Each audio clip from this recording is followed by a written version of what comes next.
right, everybody, welcome to this week's episode of the Melissa Killeleagh Show. I am here today with Sonja Thayer. She's the founder of Rom, and we're going to talk more about that in a moment. But I'm really excited to be part of this series of podcasts that is unfolding and telling the story of making the shift in 2020 to a space of resilience, to the power of pivot, to really digging deep and going internal to determine the values and the experiences and the principles that we want to live our lives by.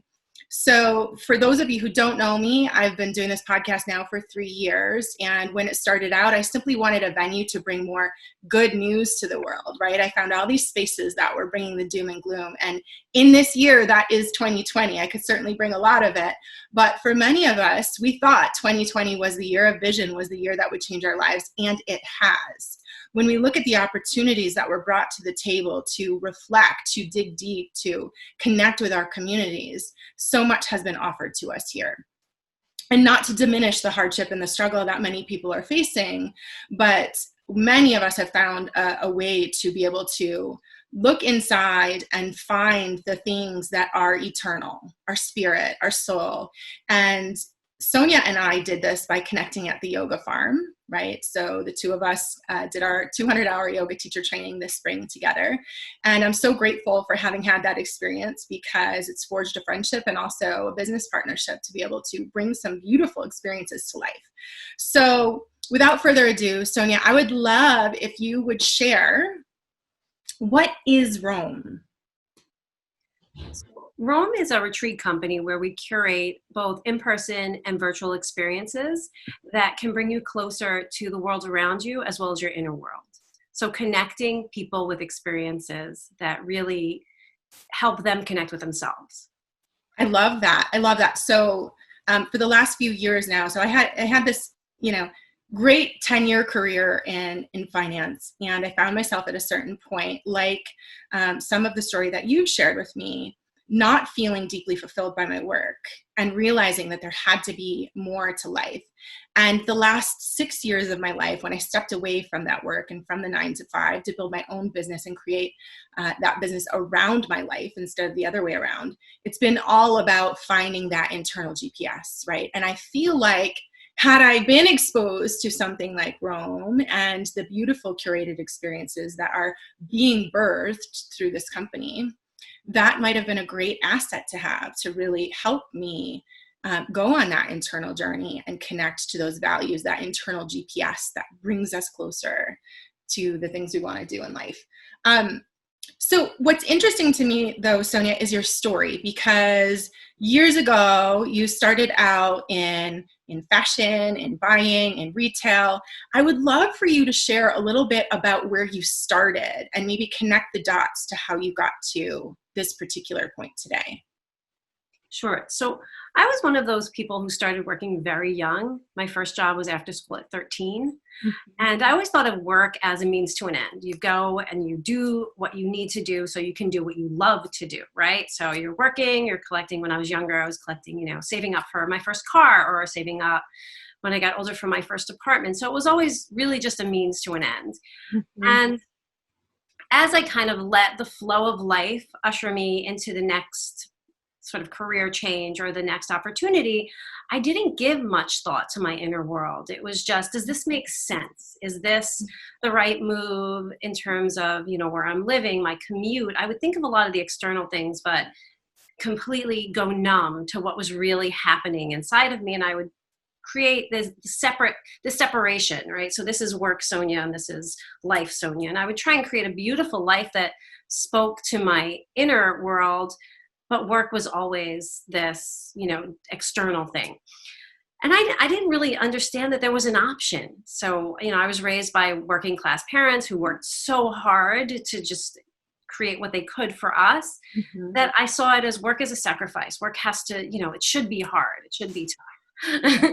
So when throughout the years, a little bit of me would break through that shell. So in fashion, it's all about the curation. It's all about selecting beautiful things that can come together to create a story. Mm-hmm. So as a buyer, that was my focus, was selecting a beautiful color palette or beautiful fabrics.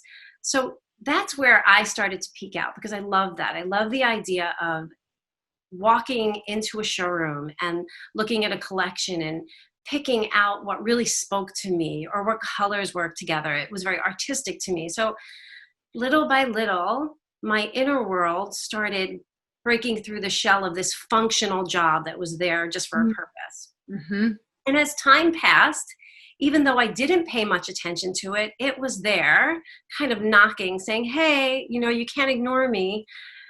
And as time progressed, my career started to become a little bit more of what I wanted it to be, but never quite consciously, almost subconsciously, I was moving in the direction of my heart. Fast forward, I started to work, continuing in my fashion work, but also finding this love of travel. Mm-hmm. And I would try and shift my work so that I could travel every summer. Mm-hmm. And for probably, I want to say close to 10 years throughout my 20s, I would travel to Europe every summer. I love it. Create my work schedule in a way so that I can have these wonderful experiences with culture, with meeting new people, with my eyes were always so wide open to these beautiful places I was visiting, and it was opening my soul. It was breaking me apart in really beautiful ways.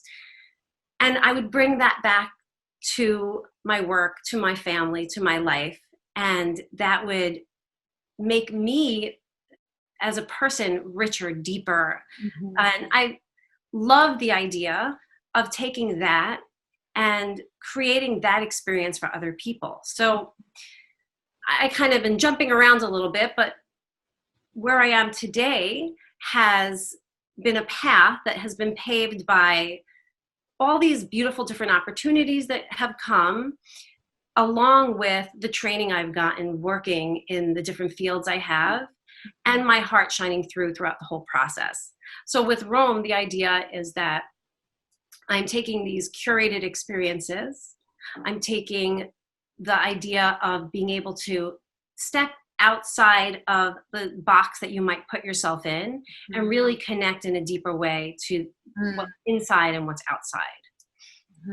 So I find myself today, even though all the years of working have been very compartmentalized, there has been a lot that's come through the training of work, and that I've been able to unfold in the experiences of creating these experiences through Rom. And maybe speaking to somebody like me who's a little disconnected, maybe to be able to stop and to take yourself out of your everyday, you're going to find something in you that is going to bring you closer to yourself. So that's really the hope. I love it. And, it's so interesting because we can always connect the dots when we look back on our lives, right? But what I always hope for people when they're watching something like this is when you're going through challenges and changes and transitions and transformations in life that might not seem connected, right? That perhaps you might say to yourself, why is this being offered to me? Why is this being presented to me? How is this happening for me? Because truly all of those experiences gave you another piece of that puzzle, another piece of this masterpiece that you are putting together. And Rom probably will not be the last of that masterpiece, right? Like I'm sure it will be a continued unfolding. And it's so interesting. So I have to pause for a second because one of the first conversations that we ever had, I don't know if you remember this, but I made sure I had to go take you into the other room and show you a painting that I have that is put together by a local artist. And it says, one should either wear a work of art or be a work of art, right? And it's so interesting that I felt called to share that with you because at that point I did not know so much of your history, but it makes sense to me now. Right. Yeah.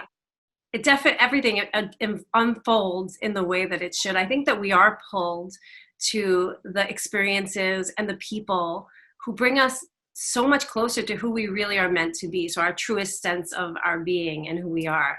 And it has been an evolution. I love what you say that Rome will not be the end of it, because I do believe that everything we do is an evolution. It's about learning.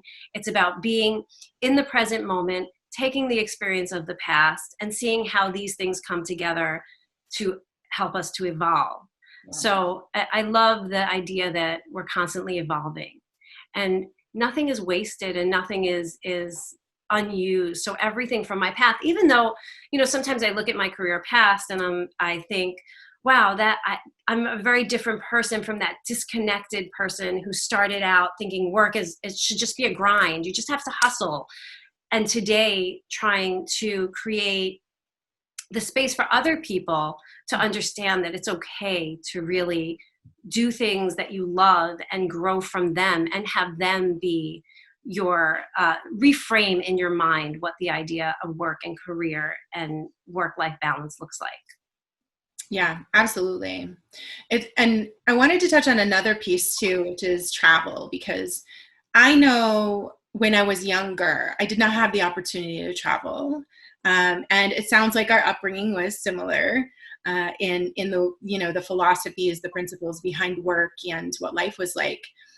But once I started to travel when I got into college, that was the end of it, right? It's like it's within me to always go out into the world and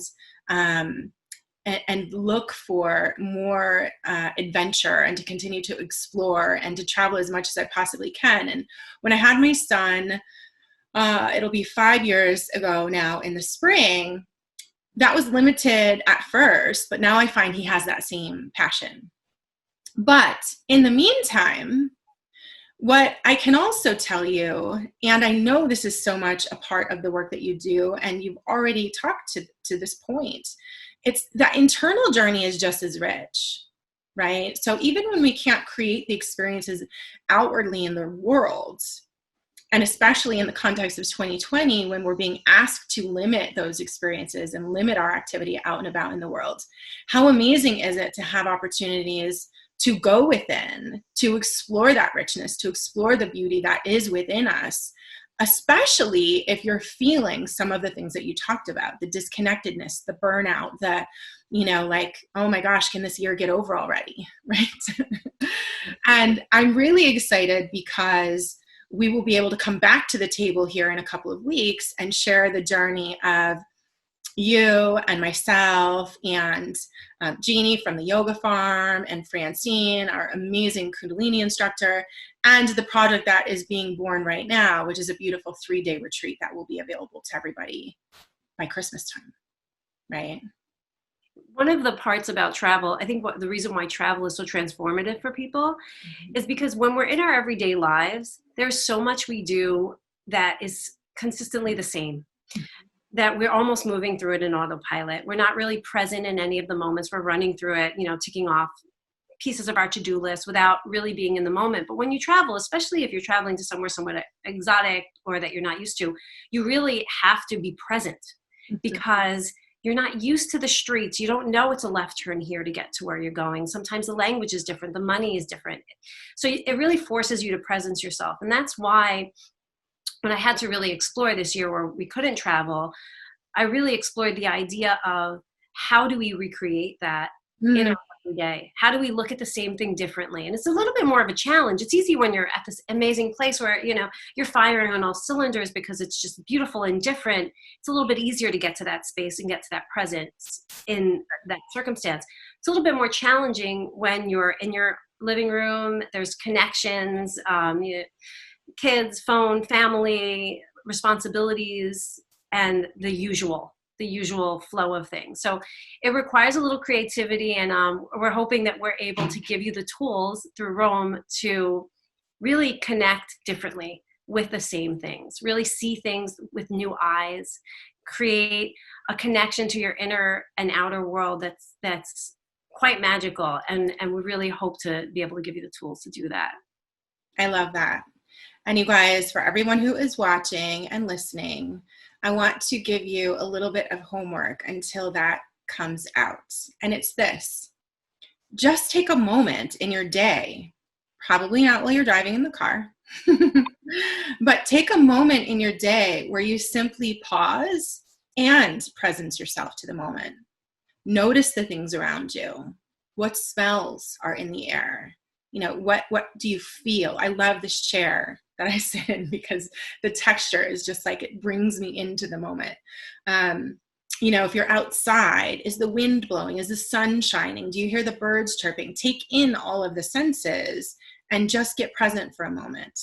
When we can collect moments like that throughout the day, it's just like a strand of twinkle lights in our life, right? It's like one of those lights alone does nothing. But as we string them together over time, they create these beautiful things that illuminate a room, a house, outdoors in a way that creates magic. And so we invite you to begin to create that magic in your life and look forward to sharing with you a little bit more the next time we come together. So thank you, Sonja, so much for being here. Thank you.